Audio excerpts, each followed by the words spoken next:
కార్యక్రమం ప్రారంభించే ముందు గురువు గారికి కూడా మనం ధన్యవాదాలు చెప్పుకుంటూ పత్రి గారికి కార్యక్రమం ప్రారంభిద్దాం. గత 10-11 ఎపిసోడ్ నుంచి ఒక టాపిక్ మీద చెప్పుకుంటున్నాం. ఏమిటంటే అది మరణించక ముందే మరణించాలి. ఇది పత్రి గారు మనకి ఇచ్చిన సందేశం. ఎన్నో సందేశాలు ఇస్తున్నారు, అందులో ఒకటి. ఇది చాలా ముఖ్యమైనది, ప్రతి ఒక్కరికి చాలా అవసరం. అంచేతే ఎంత డీటెయిల్గా దీని గురించి చెప్పుకుంటున్నాం ఇన్ని ఎపిసోడ్ల కింద. ఎంచేతంటే మనం జీవించి ఉండగానే చనిపోయిన తర్వాత ఏం జరుగుతుంది అన్న అవగాహన మనకు ఉన్నప్పుడు ఫస్ట్ మనకు వచ్చే లాభం ఏమిటి అంటే చావుకి భయపడం. గుర్తుపెట్టుకోండి, మరణించిన తర్వాత జరిగేది అంటే మరణించిన తర్వాత కూడా మనం ఉంటాం అంటే మనకి మరణం లేదు అన్న అవగాహన కలుగుతుంది. అప్పుడు మనకి ఈ చావు అంటే భయం ఉండదు. అలాగే మరి మరణించిన తర్వాత మనం ఉంటాం. మనం ఉండడమే కాదు, మనకి లాభం కలగాలి. అక్కడికి వెళ్ళిన తర్వాత లాభం కలగాలి. లాభం కలగాలి అంటే ఇక్కడ ఏం చేయాలో అన్నది మనకు అవగాహన వస్తుంది, ఇక్కడ ఏం చెయ్యకూడదో అన్నది మనకు అవగాహనలోకి వస్తుంది. ఇప్పుడు మనం ఈ ఎపిసోడ్లో తెలుసుకుంటున్నాం. ఎవరైతే పాపాలు చేస్తారో వాళ్ళంతా కింద లోకమైనటువంటి ఆ భువర్లోకానికి చేరుకుంటారు. దాని యొక్క ఆ నరకం అంతా అనుభవిస్తారు. మళ్ళా భూమి మీదకి వస్తూ ఉంటారు. ఎంతసేపు ఈ రొటేషన్లోనే ఉంటారు అని చెప్పుకున్నాం. అప్పుడు ఏం అవగాహన వస్తుంది? ఓహో, మళ్ళా నేను అటువంటి లోకానికి వెళ్ళి అక్కడ మళ్ళా ఇక్కడ నేను ఎన్ని బాధలు పెట్టానో ఆ బాధలంతా నేను అనుభవించడం ఎందుకు అంటే అక్కడ ఆ భువర్లోకంలో వీడు చేసిన దానికి ఎన్నో భయపడుతూ ఉంటాడు. అలా చేశాను, ఏమవుతుందో, ఏం జరుగుతుందో అని ఆడి ఊహలన్నీ వాస్తవాలు అయిపోతాయి. నాకు ఆకలేసింది, భోజనం ఉంటే బాగుండు అనుకున్నాడు అనుకోండి, భోజనం ఎదురుగుండా ఉంటుంది. అలాగే నన్ను ఎవరో ఒకళ్ళు వచ్చి నన్ను కొడతారేమో అంటే ఆ దెబ్బలు పడిపోతాయి. మీరు చూడండి, హత్య చేసిన వాడు పారిపోతాడు. ఎందుకు పారిపోతాడు అంటే పోలీసులు అరెస్ట్ చేస్తారు, కొడతారు, కేసు పెడతారు, జైల్లో ఉంచుతారు, ఇలా శిక్ష పడుతుంది. ఇవన్నీ ఎందుకు అని చేసేటప్పుడు ఈ ఆలోచన అంతా ఉండదు. ఆ ఆవేశం, ఆ కోపం, ఆ కక్ష చేసేస్తారు. చేసిన తర్వాత భయం వేసి పారిపోతారు. పారిపోవడానికి పారిపోతాడు, కానీ మీరు చూడండి, ఆడ ఎక్కడున్నా కూడా నేను దొరికిపోతానేమో, ఎదురుండా ఎవరైనా వెళ్తూ ఉంటే ఆడెవడో నన్ను చూసి ఇన్ఫర్మేషన్ ఇచ్చేస్తాడేమో, ఇలాగా ఎంత ఆందోళన పడుతూ ఉంటాడంటే అంత ఆందోళన పడుతూ ఉంటాడు. ఆ పని ఏమీ చెయ్యకపోతే ఈ ఆలోచనలు ఉండవు. ఆ పని చేశాడు కాబట్టి వాడికి ఈ ఆలోచనలన్నీ వస్తున్నాయి. అలాగే ఈ పనులన్నీ చేసి పైకి వెళ్ళినప్పుడు తీరుబడిగా ఉంటాడు కాబట్టి మళ్ళా ఈ ఆలోచనలన్నీ వస్తాయి. ఇవన్నీ చేసి వచ్చాను నేను, ఆ కోళ్ళని తిన్నాను, వద్దని చెప్పినా కూడా తిన్నాను, వాళ్ళందరినీ బాధించాను, అక్కడ మోసం చేశాను, ఇక్కడ నష్టపెట్టాను, ఇక్కడ నాకేమైనా జరుగుతుందేమో అని అనుకున్నాడు అనుకోండి, ఖచ్చితంగా అలాగే జరుగుతుంది. అక్కడ ఎంత చాలా ఆ క్షోభ అనుభవిస్తాడు అక్కడ. మరి అది అనుభవించాడు అనుకోండి, ఏమవుతుంది? మరి ఆ బాధ అంతా ఎందుకు అనిపించాలి? ఇదే విషయం ఇప్పుడు మనం జీవించి ఉండగానే తెలుసుకున్నాం అనుకోండి, ఆ పనులు చేస్తామా? ఆ పొరపాట్లు చేస్తామా? ఆ తప్పులు చేస్తామా? చెయ్యం. అలాగే ఇక్కడ మనం తప్పులు చేయకుండా, పాపాలు చేయకుండా, హింస చేయకుండా, మన వల్ల ఎవరికీ నష్టం కలిగించకుండా జీవించి వీలైనంత మంచి పనులు, సేవలు ఇయన్నీ చేస్తున్నామనుకోండి, సువర్లోకానికి వెళ్తాం. అంటే స్వర్గలోకం. ఈ భువర్లోకం కంట చాలా గొప్పగా ఉంటుంది. స్వర్గలోకం.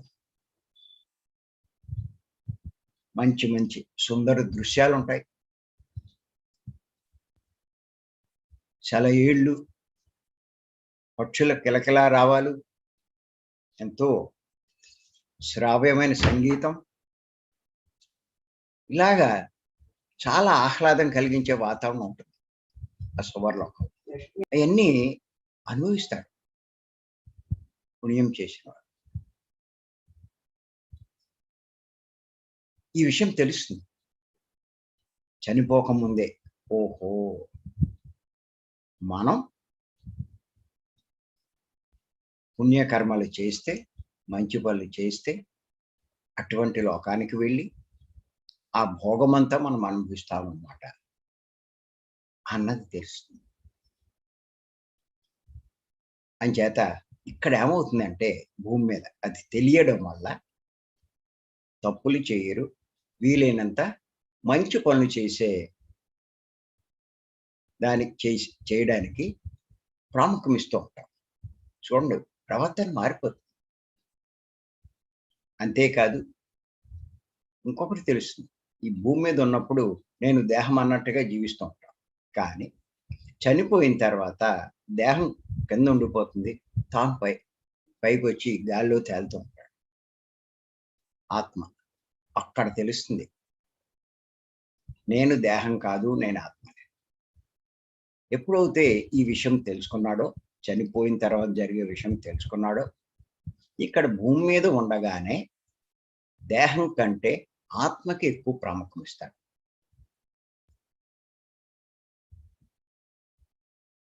అలా ఆత్మకే ప్రాముఖ్యం ఇచ్చి ఆత్మకు లాభం కలిగించే పనులన్నీ చేస్తాడు. ఇంకా తెలుసుకుంటాడు. ఇప్పుడు మనం చెప్తున్నాం కదా, ఇవన్నీ అయిన తర్వాత భూవర్లోకానికి వెళ్తాడు, మళ్ళీ జన్మ తీసుకుంటాడు. ఈ రొటేషన్లోనే అయిపోతాడు. కానీ ఆ పైకి వెళ్ళినప్పుడు జరిగే కౌన్సిలింగ్లో అర్థమవుతుంది, ఈ సువర్లోకమే కాదు, ఈ స్వర్గలోకమే కాదు, దీనికంటే గొప్ప లోకాలు ఉన్నాయి.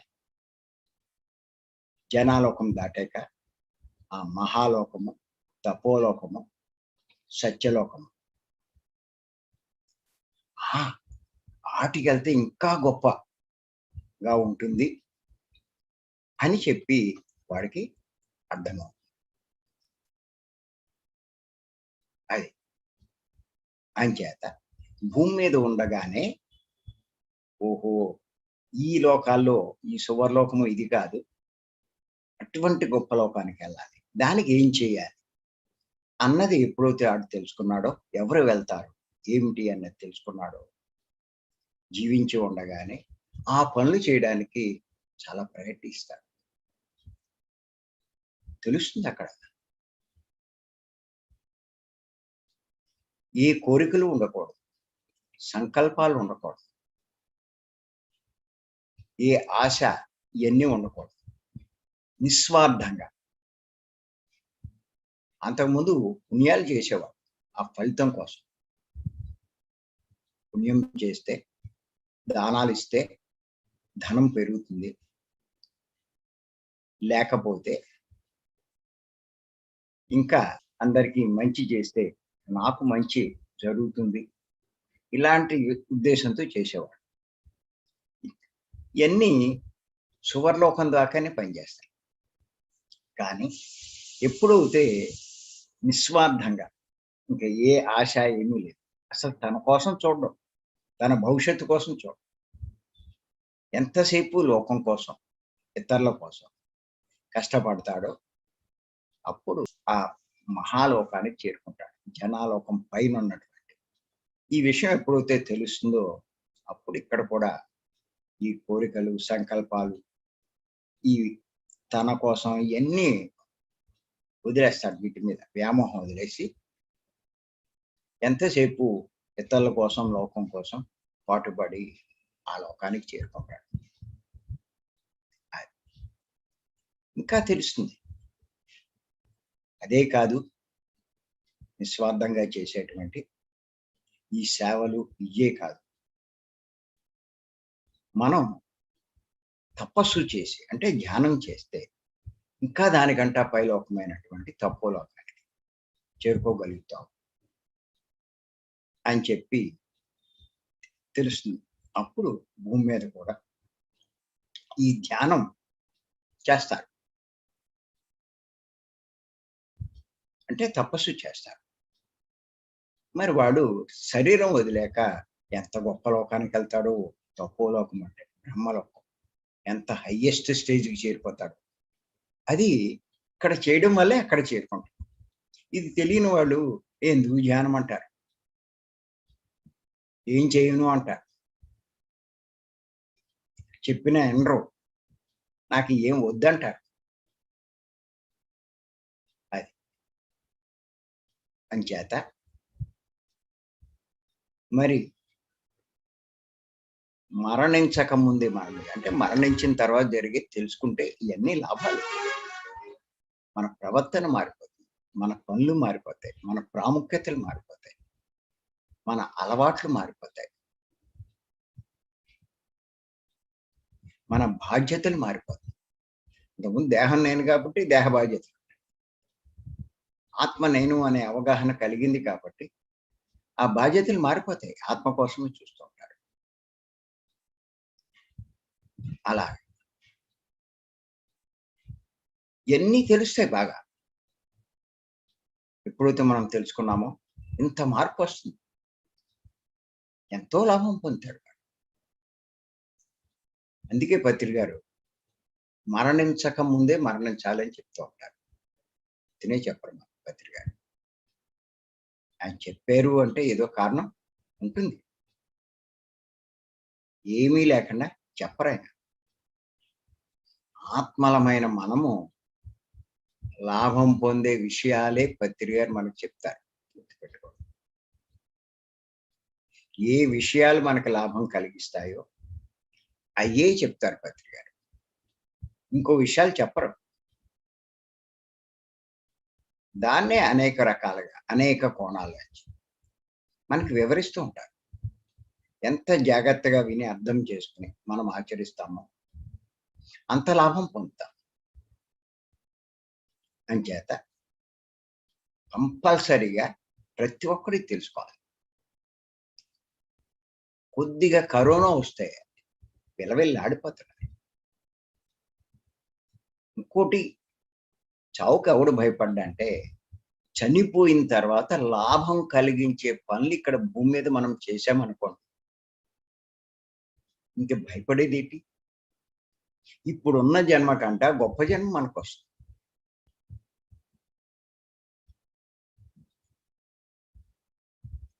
అది అంచేత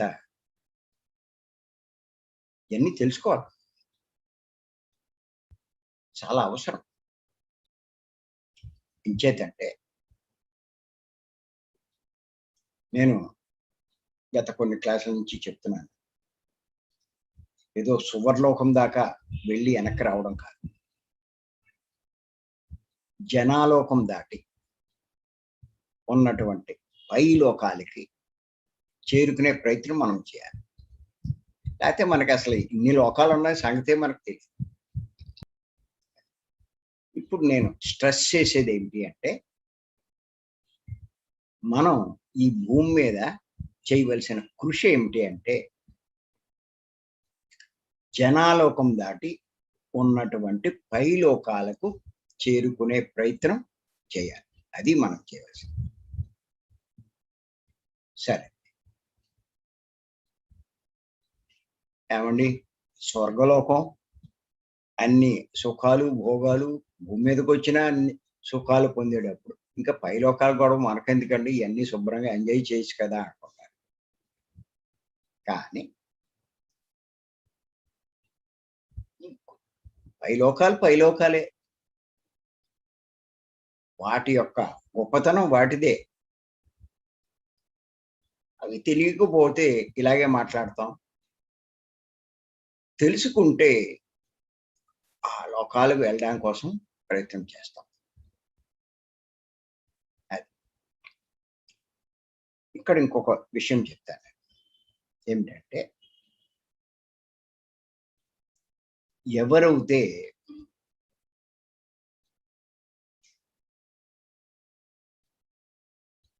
మరి పై లోకాలు, జనాలోకం పైన ఉన్నటువంటి లోకం, మహాలోకం, తపోలోకం చేరుకుంటారు. ఏమిటి వాళ్ళ పరిస్థితి అక్కడ అంటే ఏం జరుగుతుంది అంటే గుర్తుపెట్టుకోండి. మీరు ఒక్కసారి చూడండి, ఆ లోకాలకు వెళ్ళడం వల్ల ఉండే లాభాలు చెప్తాను. మనం మన పిల్లల్ని పాఠశాలలో వేస్తూ ఉంటాం.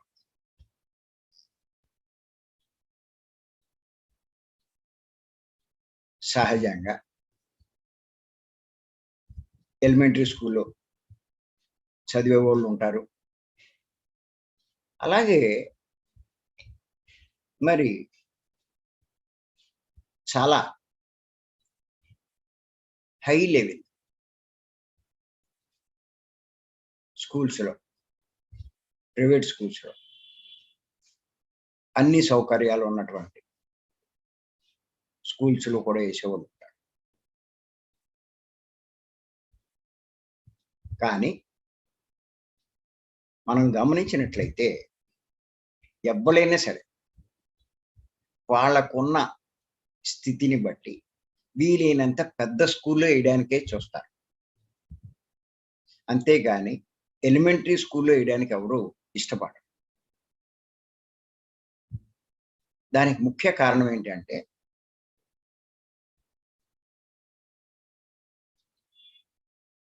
ఎలిమెంటరీ స్కూల్లో జాయిన్ అయ్యేవాళ్ళు రిక్షా వాళ్ళ పిల్లలు, కూలి పనులు చేసుకునే వాళ్ళ పిల్లలు, లేబరు, చాలా లో లెవెల్ లో ఉండే వాళ్ళ పిల్లలంతా జాయిన్ అవుతారు. అటువంటి స్కూల్లో మనం వేసామనుకోండి, ఏమవుతుంది, వాళ్ళ సాంగత్యమే ఏర్పడతారు. ఎన్ని సంవత్సరాలు అక్కడ చదువుతాడో అన్ని సంవత్సరాలు వాళ్ళతోటే స్నేహం చేస్తాడు. వాళ్ళే ఉన్నారు ఫ్రెండ్స్. కొన్నాళ్ళకి ఏమైపోతుందంటే వాళ్ళలాగే ఈడు తయారైపోతాడు. అదే చాలా పెద్ద కాన్వెంట్లు వేసినట్లయితే మరి వాళ్ళు హై ర్యాంక్డ్ సొసైటీలో ఉన్న పిల్లలంతా అక్కడ అందులో జాయిన్ అవుతారు.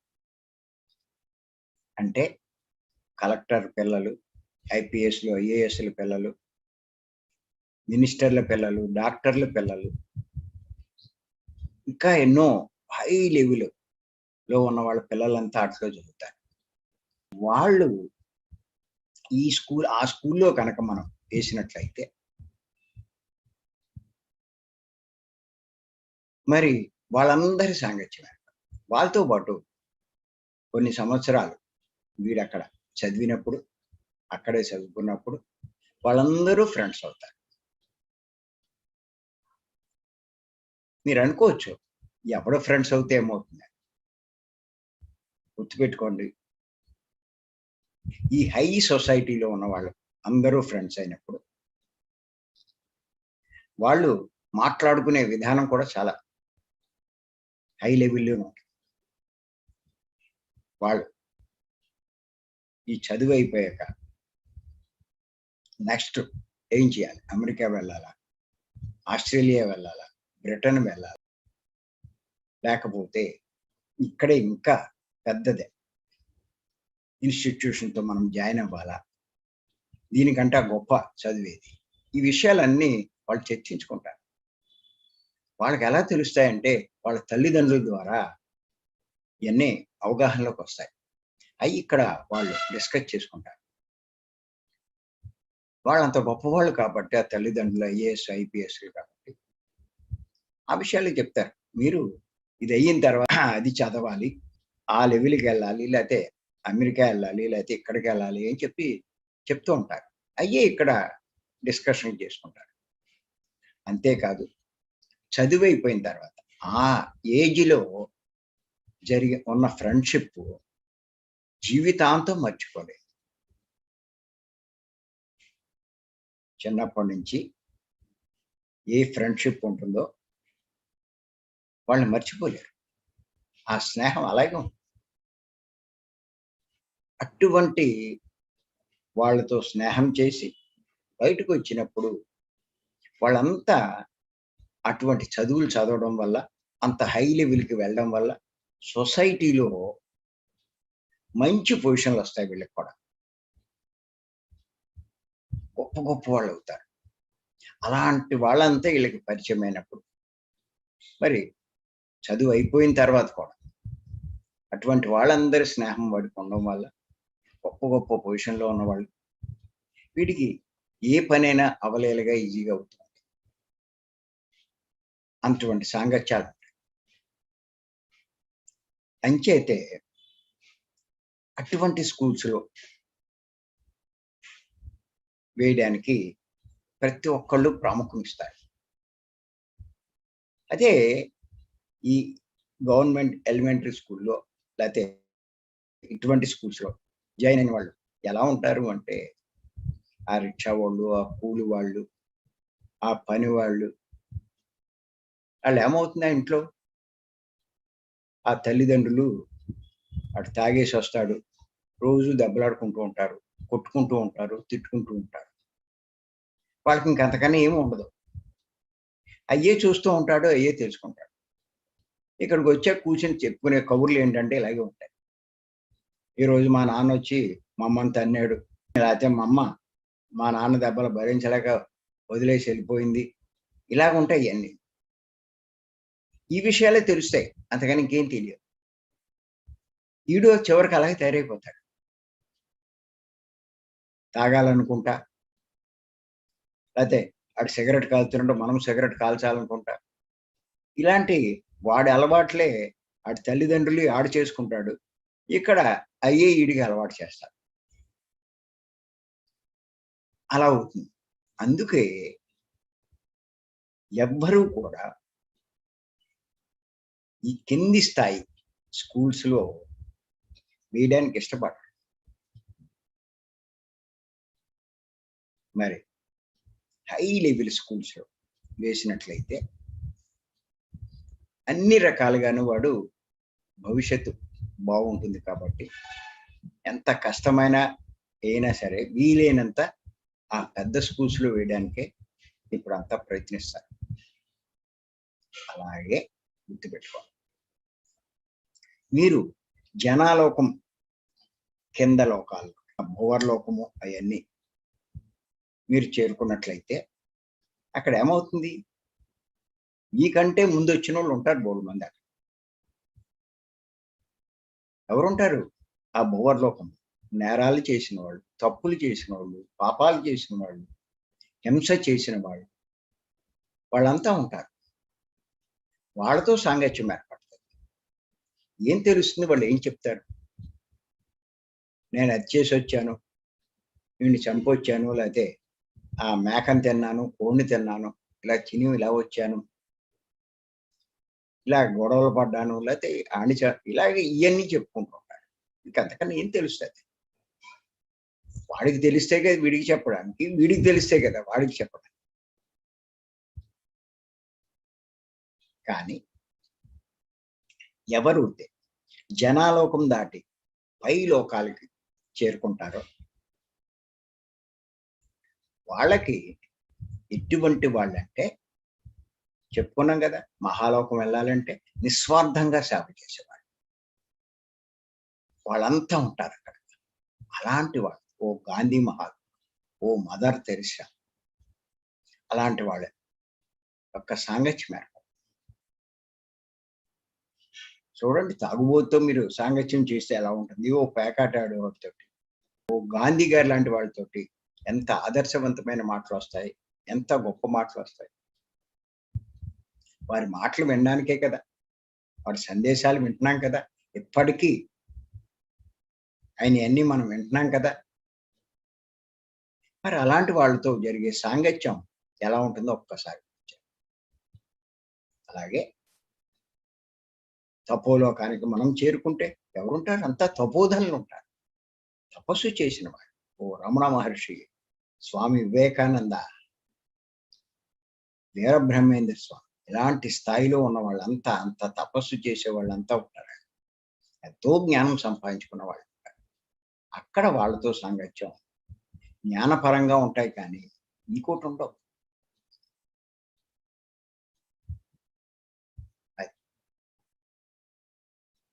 అంచేత అక్కడ ఎప్పుడైతే ఎలాంటి సాంగత్యం ఉందో వీళ్ళు అవన్నీ ఇనికిపోతాయి అక్కడ ఆ సాంగత్యం ద్వారా. ఎందులో ఇనికిపోతాయి? ఆత్మగా పైకెళ్ళింది, ఆత్మలో ఇనికిపోతాయి.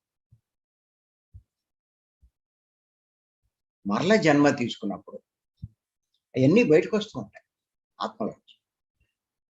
వీళ్ళు ప్రోద్బలం చేస్తూ ఉంటుంది ఆత్మ లోపల నుంచి. ఆ పనులు చేయాలి, ఆ సాధన చేయాలి, ఆ జ్ఞానం పొందాలి, ఇవన్నీ ఎప్పుడైతే అనిపిస్తూ ఉంటుందో ఆ పనులే చేస్తారు. అది ఇప్పుడు మనకి ఈ క్లాస్కి వస్తున్నాము అంటే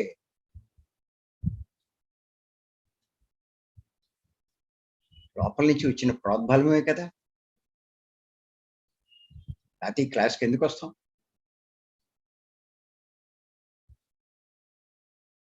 అలాగా ఆ పనులే ఎక్కువ చేస్తారు మన వాళ్ళు. అంచేత మీరు జనాలోకం దాటి ఉన్న లోకాలు పొందగలిగితే చాలా చాలా అదృష్టవంతులనే చెప్పుకోవచ్చు. అవి పొందే కృషే మనం చేయాలి.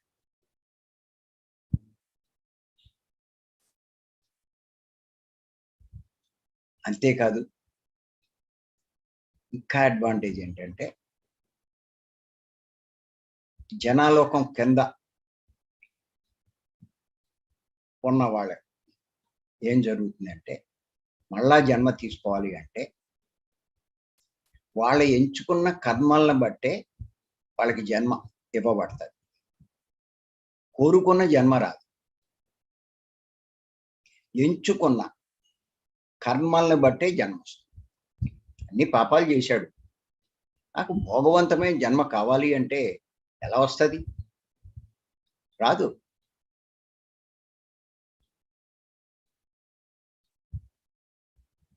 పాపాలు చేశాడు, అవి అనుభవించాలిగా. ఆ కష్టాలు అనుభవించే జన్మే వస్తుంది. అది కోరుకున్నది రాదు. కానీ పై లోకాలు చేరుకున్న వాళ్ళు వాళ్ళ చాయిస్ని బట్టి ఉంటుంది జన్మ. వాళ్ళు కోరుకోవచ్చు ఎటువంటిది కావాలంటే అటువంటి. వాళ్ళ ఇష్ట ప్రకారం ఎంచుకున్న జన్మే వాళ్ళకి వస్తుంది. కారణం ఏంటి అంటే వాళ్ళు ఇంకా వాళ్ళు కర్మలు చేసుకున్నారు. ఇక్కడ ఈ తపస్సు చేయడం వల్ల, ఇవన్నీ చేయడం వల్ల కర్మలు వీళ్ళు రహితం చేసుకున్నారు. అని చేత ఏంటంటే వీళ్ళకి ఆ కోరుకున్న జన్మ వాళ్ళకి లభిస్తుంది. ఇంకా బ్యాలెన్స్ ఎటువంటి అనుభవాలు పొందాలి, అయితే ఇంకా నేనేం చేయాలి? ఇయన్నీ చూసుకుంటాడు. అలాంటి కుటుంబాన్ని ఎంచుకుంటాడు. అటువంటి జన్మ తీసుకుంటాడు. అంటే నేను ఎందుకు ఇయన్నీ చెప్తున్నాను అంటే, ఈ విషయాలన్నీ మనకేం తెలుస్తాయి? ఇన్ని లాభాలున్నాయి. ఇందులో ఇన్ని విషయాలున్నాయి అన్నది మనకేం తెలీదు. అందుకే ఇప్పుడు తెలుసుకుంటున్నాం. ఇయన్నీ తెలుసుకునే కొద్దీ మనకు పట్టుదల పెరుగుతుంది. ఇంకా కృషి చేస్తాం. ఇప్పుడే చేస్తున్నాం. ఇంకా చేస్తాం. చేసి ఆ అర్హత సంపాదించుకుంటాం. లేని వాళ్ళు ఏమవుతారు? ఇంకా కొన్ని జన్మలు తీసుకుని అనుభవాలు పొంది ఇంకా టైం పడుతుంది. మనమేం చేస్తాం?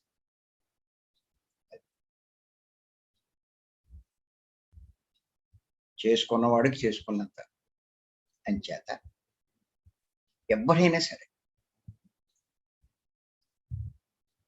జనాలోకంతో ఆగిపోవడం కాదు. జనాలోకం దాటే ప్రయత్నం చేయాలి. దానికి నేను చెప్తున్నానండి.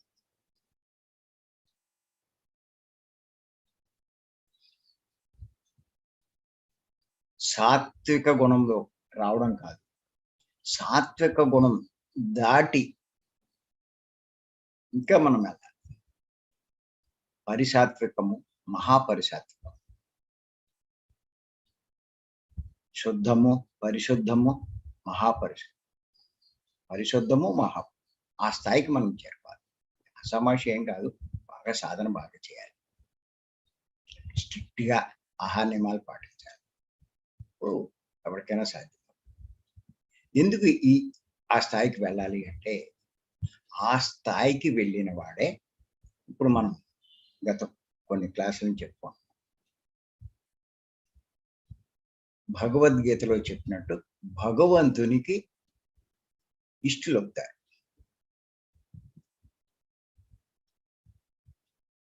ఎవరు భగవంతునికి ఇష్టలు అంటే, ఎవరైతే ఆ లక్షణాలు, ఆ గుణాలు అవి సంపాదించుకుంటారో, ఆ రకమైన ప్రవర్తన కలిగి ఉంటారు, వాళ్ళే భగవంతునికి ఇష్టలు. అది. అంచేత మరి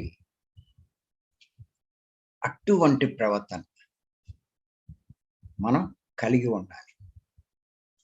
మరి ఎటువంటి ప్రవర్తన? ఇప్పటికి ఎన్నో విషయాలు చెప్పుకున్నాం. కృష్ణుల వారు చెప్పింది 12వ అధ్యాయంలో చెప్పుకున్నామ్మా. 13వ శ్లోకం నుంచి 20వ శ్లోకం వరకు ఎన్ని విషయాలు చెప్పారు అంటే, ఎన్ని ఎందుకు తెలుసుకోవాలి? మనం ఎన్ని ఆచరిస్తున్నాం? ఎన్నిటిని మనం మార్చుకోవాలి? ఇంకా మనం ఎన్ని సరి చేసుకోవాలి? ఇవన్నీ కూడా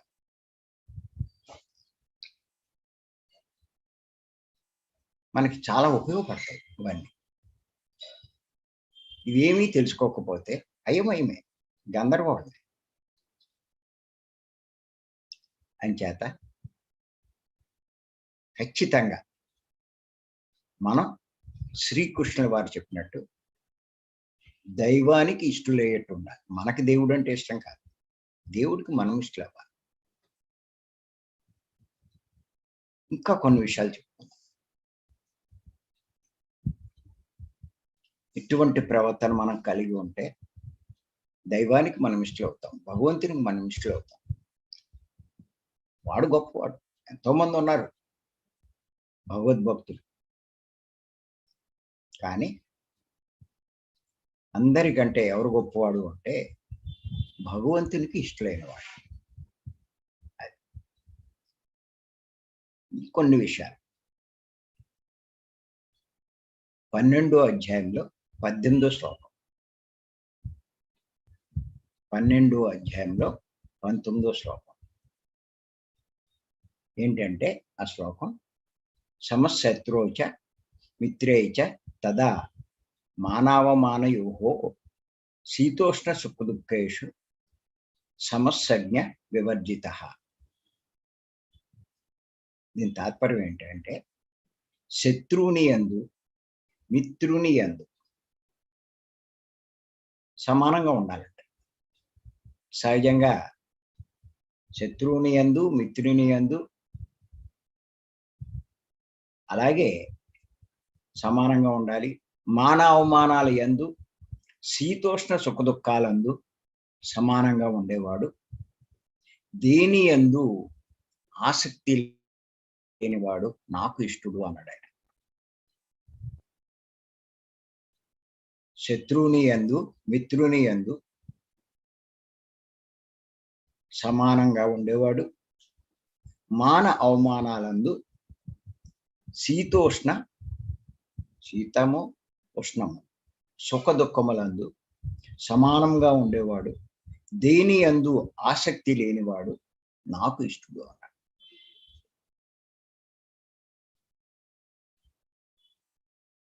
గుర్తుపెట్టుకోండి, ఈ స్థాయికి ఎదగాలి మనం.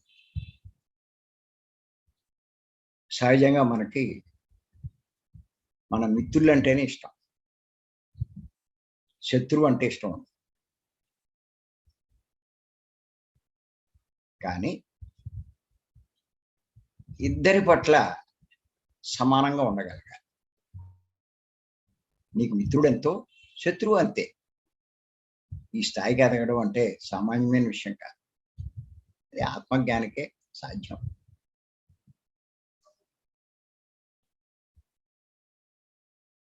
వాడి పట్ల వీడి పట్ల సమానంగా వ్యవహరించగలగాలి.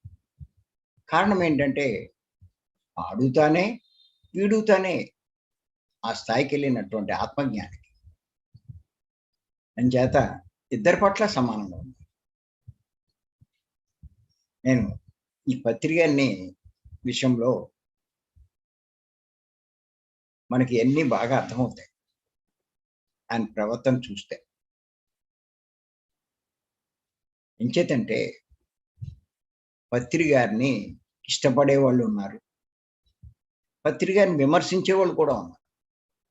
ఏదో కోణంలో ఎక్కడో అక్కడ విభేదించి ఇంకా ఆయన్ని అలా విమర్శించే వాళ్ళు కూడా ఉన్నారు. కానీ బయట విమర్శిస్తారు, పత్రి గారు వచ్చేసరికి చాలా ఇష్టమైనట్టుగా ప్రవర్తిస్తారు. బయట చూస్తే చాలా విమర్శలు చేస్తారు. ఉన్నారు, చాలా మంది ఉన్నారు, మనకి తెలుసు, అందరికీ తెలుసు. ఆ విషయం ఆయనకి తెలియదని కాదు, ఆయనకి తెలుసు. వాడు నన్ను ఇలా విమర్శిస్తున్నాడు, బయట ఇంత అలా అవమానిస్తున్నాడు, ఇవన్నీ ఆయనకి తెలుసు.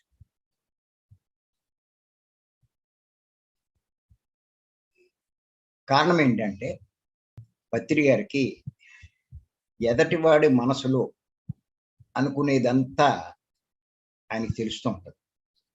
మనం మాట్లాడితే ఎంత క్లారిటీగా అవతలవాడికి తెలుస్తుందో ఆడి ఆలోచనలన్నీ మాటల్లో ఆయనకి కనపడుతుంటాయి, అంత క్లారిటీగా తెలుస్తాయి. అదే అక్కడ 10 మంది కూర్చున్నప్పుడు ఈడు వస్తాడు పత్రికను విమర్శించడం నుంచి, ఆయనతో ఏదో పెద్ద పరిచయం ఉన్నట్టు, ఆయన అంటే ఇష్టం ఉన్నట్టుగా ఏదో మాట్లాడతాం. ఆ పక్కన ఉన్న వాళ్ళకి తెలుసు కదా, ఆడేమనుకుంటాడు పత్రిక గారికి ఏం తెలియదు నా సంగతి. పక్కన ఉన్న వాళ్ళు ఎదవ ఇప్పుడు ఆయన దగ్గర ఇలా మాట్లాడుతున్నాడు, నన్ను బయట ఎలా మాట్లాడాడు, ఎన్ని రకాలుగా విమర్శించాడు అని లోపల అనుకుంటూ ఉంటారు. వాళ్ళు అనుకునేవన్నీ పత్రిక గారికి క్లియర్గా వచ్చేస్తాయి. ఓహో, అలా అవుతాడు, బయట విమర్శించి ఇక్కడ నాతో ఇలా మాట్లాడుతున్నాడు అన్నమాట అన్న అవగాహన ఆయనకి కలగదా? కలుగుతుంది, ఎందుకు కలగదు? అందుకే మీరు అబ్జర్వ్ చేయండి, ఎక్కడ ఏది జరుగుతున్నా ఎవరు ఎలాంటోడు అన్నీ ఆయనకు అర్థమవుతాయి. కారణం ఏంటంటే అందరి ఆలోచనల్ని తెలుసుకోగల శక్తి ఆయనకు ఉంది. అంచేత అందరి చరిత్ర ఆయనకు తెలుసు. ఏమి చెప్పక్కల ఇంకోటి వచ్చి, ఏమండి మీ దగ్గర అలా మాట్లాడాడు కానీ ఆడు ఎదవండి, మీరు లేనప్పుడు ఇలా అంటాడండి అని వీడొచ్చి చెప్పక్కల పత్రి గారికి. ఆడు లోపల అనుకుంటే ఈయనకి అర్థమైపోతుంది. వాళ్ళు అనుకుంటూనే ఉంటారు. అసలు ఈయనకి వింటున్నాడు అన్న సంగతి, తెలుసుకుంటున్నాడు అన్న సంగతి కూడా వీడికి తెలియదు. పత్రి గారి దగ్గర ఉన్న విచిత్రం ఏంటంటే, నేను అక్కడ ఆశ్చర్యపోతాను. ఇన్ని తెలుసుకుంటున్నా అందరి మనసులు ఏమీ తెలియనట్టు వ్యవహరిస్తారు. చాలా గొప్ప విషయం. సహజంగా అవతల వాడు అనే మాటలను బట్టి మన ప్రవర్తన ఆధారపడి, వాడు మనం తిడుతూ ఉంటే ఏదో నన్ను తిట్టాడు అని మన ప్రవర్తన మొత్తం మారి, బయటికి తిట్టడు, లోపల తిట్టుకుంటూ ఉంటాడు. మరి మనల్ని విమర్శిస్తున్నా తిడుతున్నా మన ప్రవర్తన. కానీ పత్రి గారికి అవతల వాడు ఎన్ని అనుకుంటున్నా, ఏం చేస్తున్నా అసలు ఏమీ తెలియనట్టుగానే ఉంటాడు. అదే చాలా గొప్పతనం. గ్రహించి దానికి అనుగుణంగా ఆయన ప్రవర్తన ఉంటుంది. కానీ అందరినీ ఒకే రకంగా చూస్తాను. నేను చాలా సందర్భాల్లో చూశాను. ఆ మీటింగులు జరిగేటప్పుడు, ఆ క్లాసులు జరిగేటప్పుడు వాడిని కూడా తీసుకొచ్చి పక్కన కూర్చోబెట్టుకుంటాడు. మనం అనుకుంటాం, ఈ ఎదవని పక్కన కూర్చోబెట్టుకున్నాడు,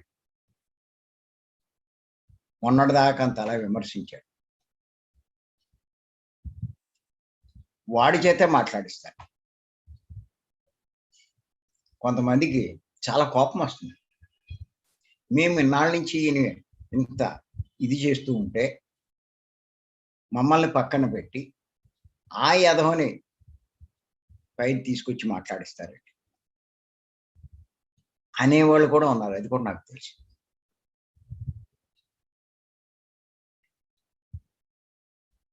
చాలా చోట్ల ఇటువంటి వాటి వల్ల అప్పటిదాకా ఉన్నవాడు ఆడు దూరం అవుతూ ఉంటాడు. చాలా విచిత్రం. నేను అనుకోవడం ఏంటంటే, వీడికి కూడా ఈ పరీక్షలే అని చెప్పి అనుకుంటాను. పత్రిక గారు పెట్టే పరీక్షలే. వీడి శత్రువుని స్టేజ్ ఎక్కిస్తే ఆడికి ఎలా ఉంటుంది చెప్పండి. ఈయన్ని నిర్లక్ష్యం చేసి పక్కన తోసేసి ఆడికి విరోధి ఎవడవుతే ఆడిని పైకి ఎక్కిస్తారు. చాలా విచిత్రంగా ఉంటుంది.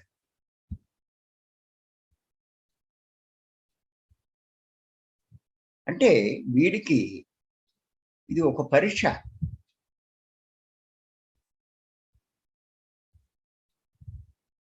వీడి ఇష్ట ప్రకారం నేను ఉంటే వీడు నన్ను ఇష్టపడతాడా, నేను ఎలా ఉన్నా వీడు నన్ను ఇష్టపడతాడా అన్నది ఆయన చూసుకుంటాడు. ఆయన ఎలా ఉన్నా ఏం చేసినా మనం ఇష్టపడితేనే మనమంటే ఆయన ఇష్టపడతాడు. దానికి పరీక్షలు ఉంటాయి, అవి తట్టుకోవాలి మనం. అంచేత ఎవరైతే మిత్రుని యందు శత్రువుని యందు సమముగా ఉంటాడో, సమానంగా ఉంటాడో అలాంటి వారంటేనే ఆయనకి ఇష్టం. శ్రీకృష్ణుల వారు చెప్పింది. అలాగే మానవమానముల యందు, మానము అంటే సన్మానం,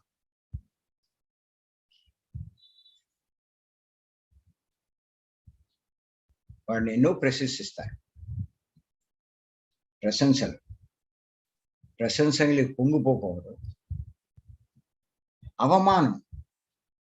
అవమానిస్తూ ఉంటారు, అవమానాలు జరుగుతూ ఉంటాయి, అక్కడ కుంగిపోకూడదు. ఇది కూడా మనం పత్రిక దగ్గరే చూస్తాం. ఆయనకి ఎన్నో సన్మానాలు జరిగాయి, అయినా ఆయన ఏం పొంగిపోడు అట్ల గురించి.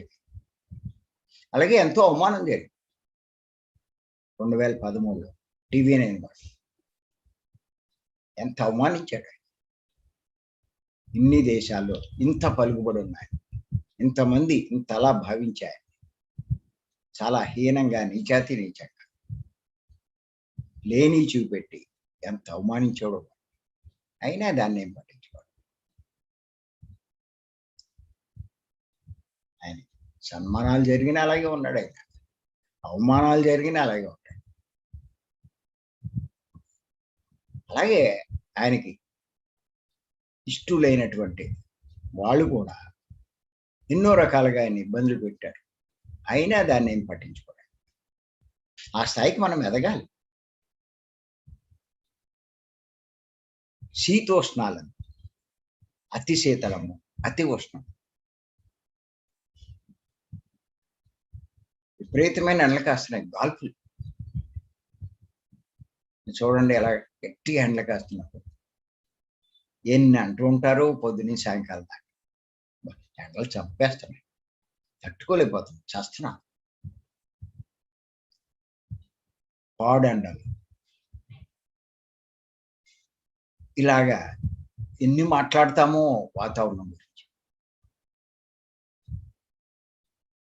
అలాగే చాలా చలి చంపేస్తుంది.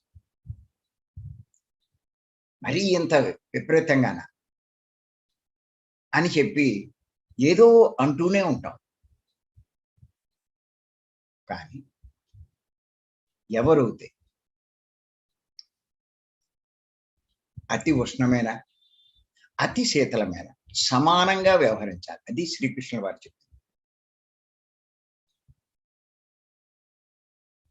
దీనికి ముఖ్య కారణం ఏంటంటే, ఇలా ఆయన చెప్పడానికి ముఖ్య కారణం ఏంటంటే, ఈ ప్రకృతిలో ఉన్న మార్పులు ఆ భగవంతుడు, ఆ సృష్టికర్త, ఆయన నిర్ణయాన్ని బట్టేగా జరుగుతున్నాయి మార్పు.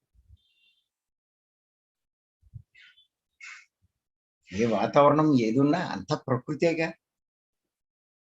ఇప్పుడు మనం విమర్శించాము అంటే ఎవరిని విమర్శిస్తున్నాం? ఆయన నిర్ణయాన్ని విమర్శిస్తున్నాం, ఆయన విమర్శిస్తున్నాం.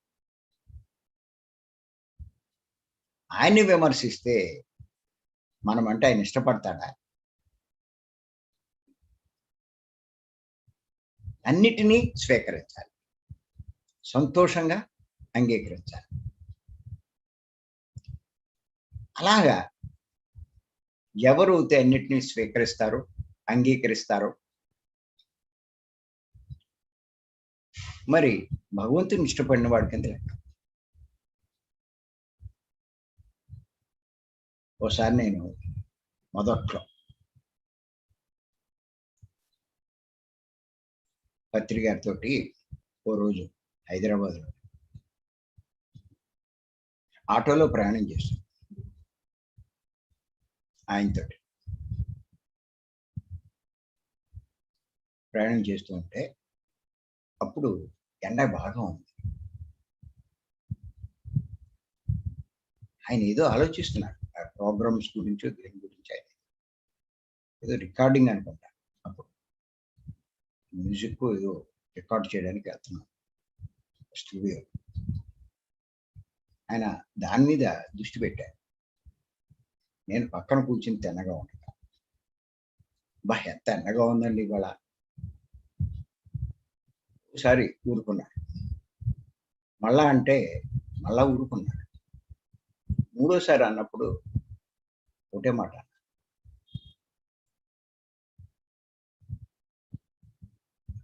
ఆత్మజ్ఞాని వాతావరణం గురించి మాట్లాడ్డయ్యా.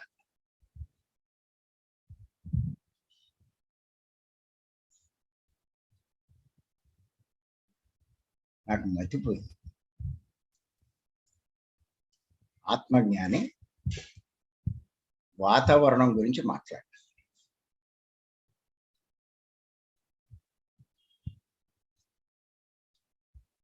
అది ఎలా ఉన్నాయి దాని గురించి మాట్లాడారు. ఇక్కడ నేనేం చేశాను? ఎండగా ఉంది అని చెప్పి అదేదో విమర్శనాత్మకంగా మాట్లాడాను. ఎవరిని విమర్శిస్తున్నాను? అప్పుడు చాలా అజ్ఞానం. ఇంకా అక్కడి నుంచి ఇంకా ఇవాళ ఎండగా ఉంది, ఇవాళ కాస్త చల్లగా ఉంది, ఇవన్నీ తగ్గించేశారు పూర్తిగా.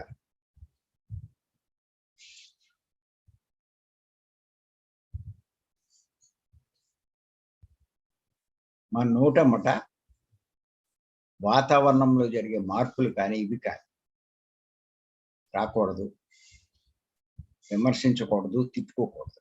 జరిగే మార్పులు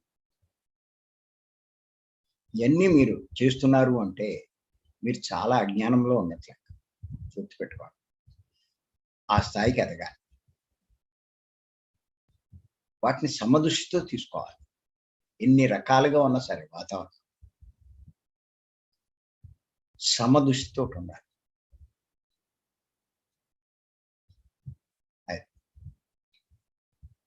ఎన్ని తెలుసుకోవాలండి మనం, మనలో ఎంత మార్పు రావాలి. నేనేం తప్పు చేయట్లేదండి, కోడిని ఎప్పుడో మానేశానండి, కోడిగుడ్లు తినటం లేదండి, ఇంకా నాదేం తప్పు లేదండి అంటారు. మరి ఇదంతా తప్పు కదా.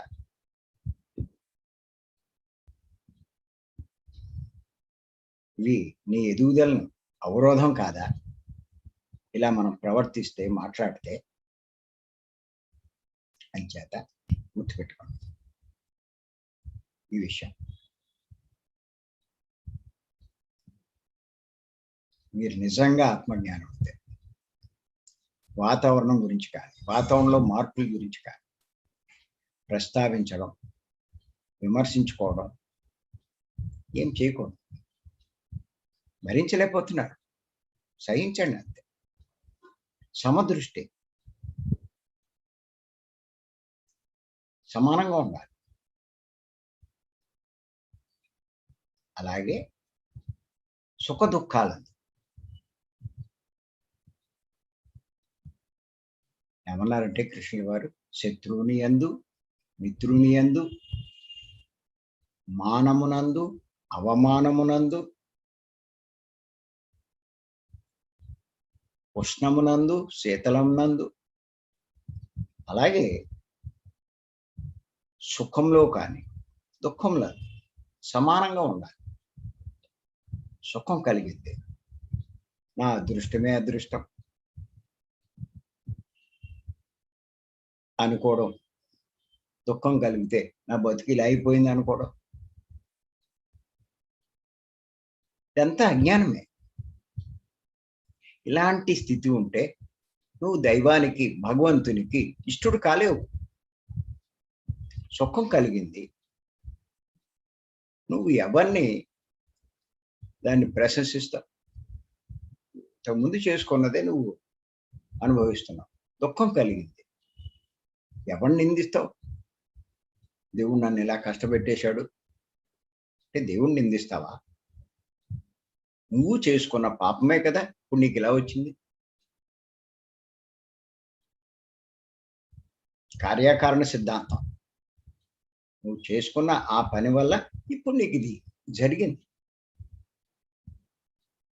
ఇది తెలుసుకోకుండా ఈ విమర్శలన్నీ చేస్తే అంచేత సుఖ దుఃఖాలను సమానంగా ఉండాలి. గుర్తుపెట్టుకోండి.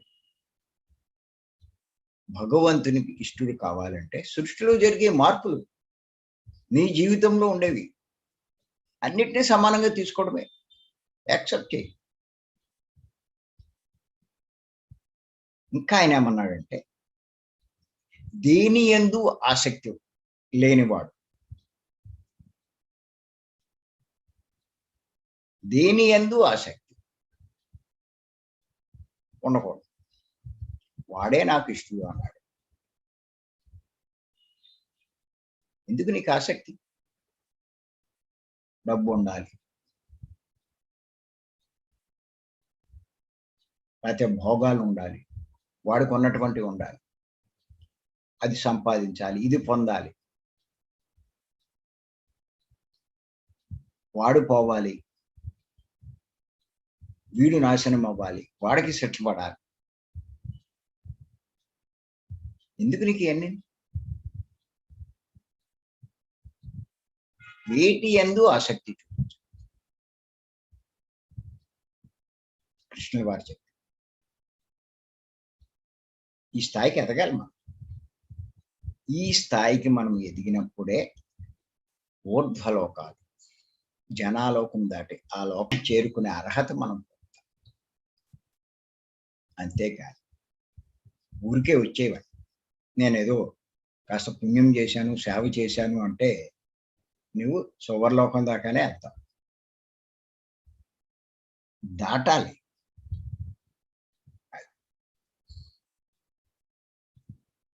అంచేత